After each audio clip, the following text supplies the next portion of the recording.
संस्कार वचन मन काया, दूसरों के हित के लिए, दूसरों का कल्याण करने के लिए जिनके अंदर चिंता होती रहती, उन्हीं को संत कहते हैं।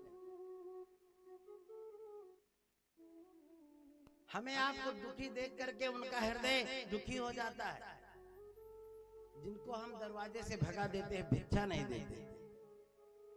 कोई संत आ जाए, हम सब संत सबको एक जैसा समझ लेते हैं,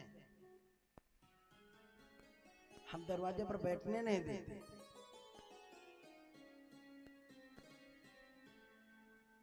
ये वही संत हैं जो असली संत होते हैं ना, वो दूसरों का कष्ट देख करके दुखी हो जाते हैं।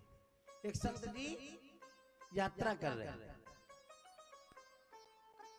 गाड़ी में बैठे थे, तब तक एक शराबी आ गया, किसी प्रकार हिलते झूलते वो गाड़ी में चढ़ गया, और गाड़ी में चढ़ा, संत जी भी बैठे थे, वो भी बगल वाली सीट पर बैठ गया और निकाला शीशी और गड़गड़ गड़गड़ करना शुरू किया, पीना शुरू कर दिया। संत ने देखा, कहा अरे राम राम राम, ये तो बहुत बड़ा अनर्थ हो रहा है, ये तो नरक को जा रहा है, नरक की तरफ जा रहा है। संत ने कहा है भैया, जो रास्ता तुमने पकड़ा है ना, वो नरक को लेकर जाता है। शराबी ने कहा है बाबा, हे ड्राइवर गाड़ी रोको, ये रास्ता नरक को जाता है, हमको नरक नहीं जाना है, नरक तो बाबा लोग जाएंगे, रोको गाड़ी।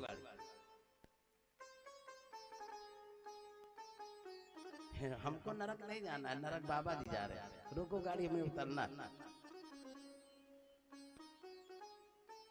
संत है, अगर वो देखेगा कि आप गलत रास्ते पर जा रहे हैं तो आपको सही रास्ता दिखाएगा।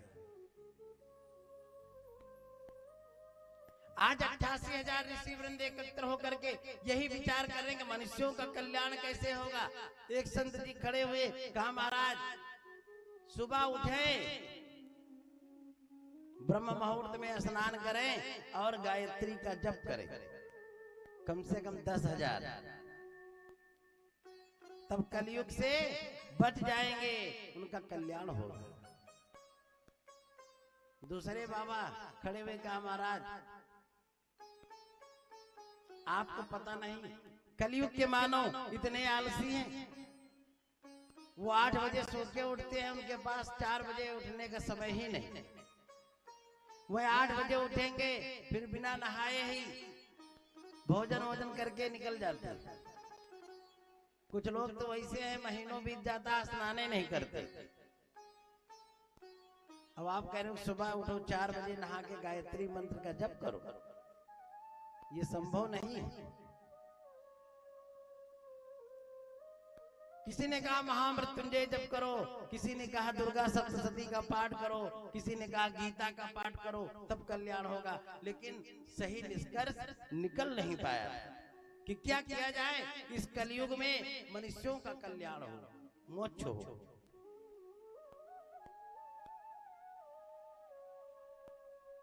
इसी चिंता में जितने संत थे ना, सब दुखी थे। उसी समय वहां पर व्यास जी के परम सूत जी महाराज का आगमन हुआ। बोलो सूत जी महाराज की जय हो।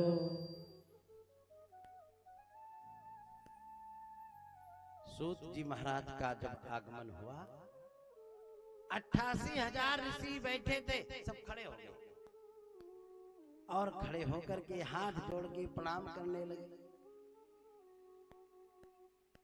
उसमें 500 वर्ष के बाबा थे, लेकिन आज सूत जी महाराज 16 वर्ष की आयु में सूर्य जैसे दिव्य प्रकाश चमक रहा था। उनके आगमन पर बड़े बड़े ऋषि सब खड़े हो गए, प्रणाम करने लगे। उत्तम आसन दिया, बिठाया, पूजन किया। महाराज आज आपका आगमन बड़ा ही शुभ, अति उत्तम है, क्योंकि हम लोग बहुत दुखी हैं कि नए मिसे सूत माशीनम अभिवादि महामतिम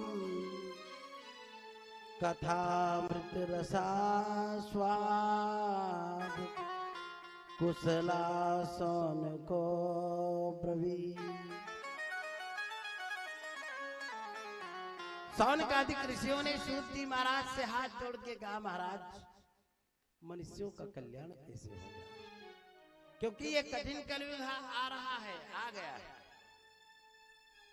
मनुष्य आलसी हो गया है, मनुष्य पूजन नहीं करना चाहता, मनुष्य स्नान नहीं करता, मनुष्य कथा हो रही तो कथा नहीं सुनता, भजन नहीं करता, भगवान का नाम नहीं लेता। ये जितने मनुष्य हैं ना, सब पाप करने में लगे कि यह कलिकाल कठिन बुरगा